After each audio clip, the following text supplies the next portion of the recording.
Hola a todos, qué gusto iniciar este nuevo recorrido. Bueno, arranquemos de lleno con esto. Hoy nuestro objetivo es desmitificar de una vez por todas toda esa matemática abstracta que hay detrás de la ingeniería de radiofrecuencia y el electromagnetismo. Para lograrlo, vamos a hacer un viaje microscópico a lo largo de una línea de transmisión. Y ojo, la idea no es quedarnos viendo ecuaciones aburridas en un pizarrón. Lo que queremos es entender qué pasa físicamente con la energía cuando intenta viajar del punto A al punto B a través de un material real. Y para empezar, aquí va una pregunta súper profunda del material que estamos analizando. ¿Puede una señal viajar al 100% de la velocidad de la luz a través de un cable físico? Es una interrogante fascinante, ¿no? Porque claro, solemos pensar que la electricidad fluye casi de manera instantánea, pero la realidad electromagnética es otra historia. Resulta que los materiales físicos, literal, sin excepción alguna, imponen un límite de velocidad ineludible. Y para entender exactamente por qué ocurre esto, tenemos que desarmar la estructura misma de estos cables. Ok, vamos a sumergirnos en esto. Nuestro mapa de ruta para hoy es el siguiente. Primero, veremos la anatomía de una línea. Luego, los 4 parámetros primarios. De ahí pasaremos al almacenamiento contra las pérdidas físicas, el factor de frecuencia y, finalmente, los límites físicos extremos. Bien, arranquemos con la primera sección. Anatomía de una línea. El terreno físico. A ver, antes de ponernos a sacar parámetros matemáticos o hablar de cosas como la impedancia, es imprescindible tener súper claro cuál es el objeto físico que estamos analizando. Digo, la matemática no flota en el vacío, ¿verdad? Modela materiales reales, tangibles y sobre todo imperfectos. Fíjense en las distintas capas de un cable coaxial típico en la imagen. Tenemos el núcleo de cobre sólido ahí en el centro y justo rodeándolo un jugador absolutamente clave, el aislador dieléctrico. Y atención acá, porque no son plásticos y metales puestos al azar. Los materiales que se eligen aquí y su geometría son exactamente los que dictan si la energía avanza suavemente por el espacio o si por el contrario se bloquea y se pierde en el camino. Pasemos a la sección 2, los 4 parámetros primarios, los culpables y los ayudantes. Y aquí es donde entra el foco principal de nuestro análisis. ¿Cuáles son exactamente estos parámetros primarios? Y, más importante aún, ¿qué representan físicamente? Empezamos con la famosa resistencia, la letra R. Físicamente esto es muy simple, es pura fricción eléctrica dentro del alambre conductor.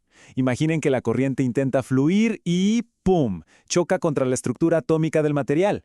Esos choques queman la valiosa energía de nuestra señal y la convierten en calor por el efecto Joule. Y hay un detalle crucial en esto. A medida que subimos la frecuencia de la señal, esta resistencia se vuelve un obstáculo masivo. ¿Por qué? Por el efecto pelicular, que básicamente obliga a la corriente a viajar acorralada solo por la superficie del cable. Nuestro segundo parámetro es la inductancia, la letra L. La mejor forma de visualizar esto es como una inercia eléctrica, una especie de impulso. Piensen que toda corriente genera un campo magnético alrededor del conductor, ¿cierto? Bueno, cuando la señal intenta cambiar de dirección o de intensidad así de golpe, ese campo magnético actúa como un peso físico gigantesco, se opone por completo a esos cambios repentinos. O sea, sí almacena energía, pero a la vez hace que todo el sistema sea mucho más pesado y súper lento para reaccionar. Siguiendo con el panorama completo, llegamos al tercer parámetro, la capacitancia, la letra C. Si decíamos que la inductancia era como un peso, la capacitancia es como un tanque de presión. Este efecto se crea gracias a ese material aislante, el dieléctrico del que hablamos antes, que separa los conductores. A medida que sube el voltaje, este material actúa como una esponja, absorbiendo energía y guardándola en un campo eléctrico. Físicamente hablando, este efecto de llenar el tanque es lo que retrasa irremediablemente el avance de la señal a lo largo de la línea. Y para completar el cuarteto tenemos la conductancia, la letra G. En el mundo físico, esto es exactamente igual a tener una fuga en una tubería de agua. Verán, el aislador dieléctrico nunca pero nunca es perfecto. El calor extremo, la humedad, todo eso lo va degradando y va abriendo pequeños caminos para que la corriente se estape y cruce entre los conductores. Básicamente es la amplitud y energía vital de nuestra señal fugándose hacia la nada, energía que jamás va a llegar a su destino. Y esto que estamos viendo ilustra de manera brillante cómo esos conceptos abstractos toman forma en la vida real. Ahí lo tienen, las líneas del campo eléctrico en azul y las del magnético en rojo. Aquí, justo en este espacio, es donde viven físicamente la inductancia y la capacitancia. No están metidas en el metal en sí, están en el espacio que rodea a los conductores. Es una danza invisible de energía que interactúa sin parar con el medio dieléctrico mientras la señal avanza. Lo que nos lleva directo a la sección 3. Almacenamiento versus pérdidas físicas, el giro inesperado. Bien, ya conocemos a los protagonistas, pero resulta que hay un giro dinámico que depende 100% de cuánta energía metamos al sistema. A bajas frecuencias, las señales sufren una tortura porque la fricción es la reina. La resistencia y la conductancia dominan por completo, disipando la energía como calor. Pero atención acá, a altas frecuencias pasa algo asombroso. Los parámetros de almacenamiento L y C crecen tanto que se roban el show por completo. Ya no destruyen la energía, sino que se la pasan rebotando continuamente entre el campo eléctrico y el magnético, transformando la línea en un medio espectacular para guiar ondas. Ahora miren este diagrama fasorial. Lo que es realmente fascinante aquí es ese ángulo teta que se forma. Cuando la línea no es ideal, es decir, en el mundo real, donde no podemos ignorar la resistencia ni la conductancia, la impedancia característica se vuelve un número complejo. Y físicamente esto es un dolor de cabeza, porque significa que el voltaje y la corriente pierden el paso, se desincronizan, ya no viajan juntitos en armonía, lo que genera una transferencia de energía súper ineficiente y da pie a problemas de distorsión muy serios. Avancemos a la sección 4, el factor de frecuencia, degradación de la señal. Entonces, ¿qué pasa exactamente cuando mandamos un pulso digital complejo por una de estas líneas imperfectas a lo largo de varios kilómetros? Bueno, se desata una reacción en cadena tremenda en 3 pasos. Paso 1. Como la fase no es lineal, los distintos armónicos que componen el pulso viajan a diferentes velocidades, cada quien va a su ritmo. Paso 2. Las frecuencias más altas se estrellan contra el muro de la resistencia y sufren una atenuación masiva. Y paso 3. El desastre total. Los pulsos digitales que al principio entraron bien bonitos, cuadrados y nítidos, se estiran, se deforman y se empiezan a pisar entre ellos. Es lo que conocemos como interferencia intersimbólica. Un 1 y un 0 terminan siendo una mancha borrosa que el receptor no tiene forma de descifrar.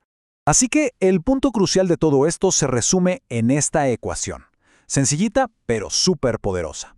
Volviendo a la pregunta del inicio, ¿puede viajar a la velocidad de la luz? Miren la fórmula de velocidad. Demuestra que depende inversamente de la raíz cuadrada de la inductancia por la capacitancia. Y como cualquier cable físico, por el mero hecho de existir en este universo, genera un campo magnético y necesita de un dieléctrico, L y C jamás van a ser cero. Siempre tendrán un valor positivo. Por lo tanto, matemática y físicamente hablando, el material siempre va a frenar la onda electromagnética. Es imposible alcanzar la velocidad de la luz en un medio físico.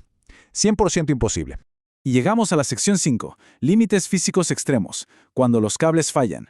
Ya vimos cómo los materiales actúan como frenos y distorsionan la señal, pero, a ver, ¿qué pasa si agarramos estos cables tradicionales y los empujamos a lo bestia, mucho más allá de sus capacidades, hacia las frecuencias extremas de los gigahercios? Bueno, el sistema entero colapsa. A esos niveles, el efecto pelicular se pone tan rudo que la resistencia se va a las nubes, haciendo el cable inútil. Si los voltajes son muy altos, el dieléctrico llega a ionizarse, provocando unas fugas eléctricas masivas. Pero quizás la falla más dramática es que, cuando la longitud de la onda se hace tan chiquita que se equipara al tamaño físico del cable, el cable deja de comportarse como una guía estructurada. La energía simplemente se escapa y el cable comienza a irradiar potencia al espacio exterior, actuando literalmente como una antena gigante fuera de control.